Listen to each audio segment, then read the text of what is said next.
Hi friends, അസ്സലാമു അലൈക്കും. Welcome back to tasty and traditional. ഇന്ന് ഞാൻ ചോക്ലേറ്റ് ഐസ്ക്രീം റെസിപ്പി ആയിട്ടാണ് വന്നിട്ടുള്ളത്. വളരെ ഈസി ആയിട്ട് തയ്യാറാക്കാൻ പറ്റുന്ന ഒരു ഐസ്ക്രീം റെസിപ്പിയാണിത്. റെസിപ്പിയിലേക്ക് പോകുന്നതിന് മുന്നായി ചാനൽ സബ്സ്ക്രൈബ് ചെയ്യാതെയാണ് കാണുന്നതെങ്കിൽ സബ്സ്ക്രൈബ് ചെയ്യുക, ബെല്ലൈക്കൺ അമർത്തുക, ലൈക്ക് ചെയ്യുക, ഷെയർ ചെയ്യുക, കമൻറ്റ് ചെയ്യുക.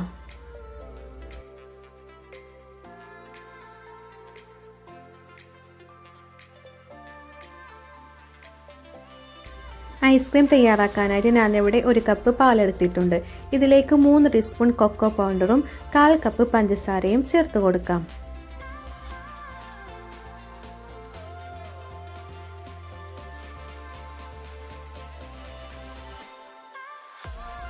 ഇതിലേക്ക് ഫ്ലേവറിനായിട്ട് ടൈഗറിൻ്റെ ചോക്ലേറ്റ് മിക്സിൽ നിന്ന് 2 ഡ്രോപ്സ് ചേർത്ത് കട്ടയില്ലാതെ നന്നായിട്ട് മിക്സ് ചെയ്തെടുക്കാം.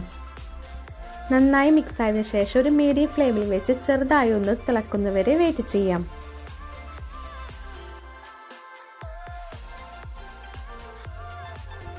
പാല് ചെറുതായിട്ട് തിളച്ച് വന്നിട്ടുണ്ട്. ഇതിലേക്ക് 1 ടീസ്പൂൺ കോൺഫ്ലോറും 2 ടീസ്പൂൺ പാലും കൂടി ചേർത്ത് നന്നായിട്ട് മിക്സ് ചെയ്തതിനു ശേഷം ഇതിലേക്ക് ചേർത്ത് നല്ല തിക്കാവുന്നവരെ ഇളക്കി കൊടുക്കാം.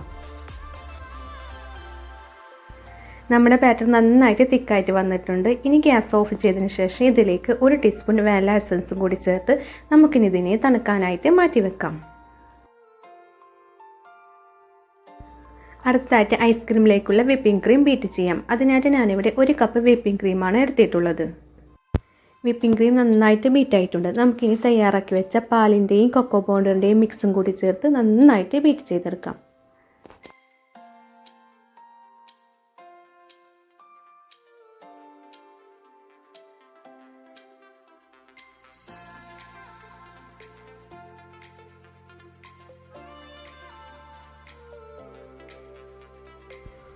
ഇതിലേക്ക് ഞാൻ കുറച്ച് ചോക്കോ ചിപ്സും കൂടി ആഡ് ചെയ്ത് കൊടുക്കുന്നുണ്ട്.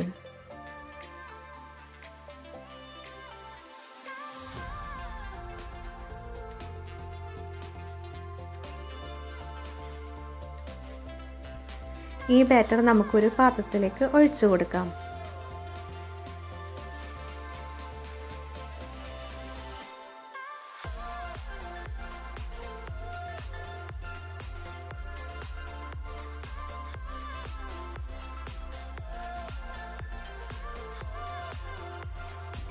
ഐസ്ക്രീം ബാറ്റർ ഇതുപോലത്തെ 3 പേപ്പർ ഗ്ലാസ്സിലും കൂടി ഒഴിച്ചു കൊടുത്തിട്ടുണ്ട്.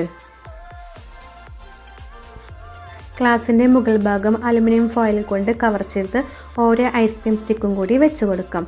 ഇതിനെ നമുക്ക് മിനിമം 5 മണിക്കൂർ ഫ്രീസ് ചെയ്യാനായിട്ട് ഫ്രീസറിൽ വെച്ച് കൊടുക്കാം. നമ്മുടെ ഐസ്ക്രീം നന്നായിട്ട് സെറ്റായിട്ട് വന്നിട്ടുണ്ട്. നമുക്കിനി ഇതിനെ സെർവ് ചെയ്യാം.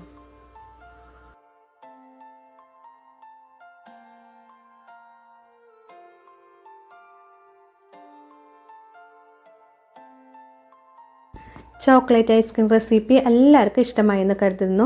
ഇൻഷാ അല്ലാഹ് നെക്സ്റ്റ് റെസിപ്പിയുമായിട്ട് നെക്സ്റ്റ് വീഡിയോയിൽ കാണാം.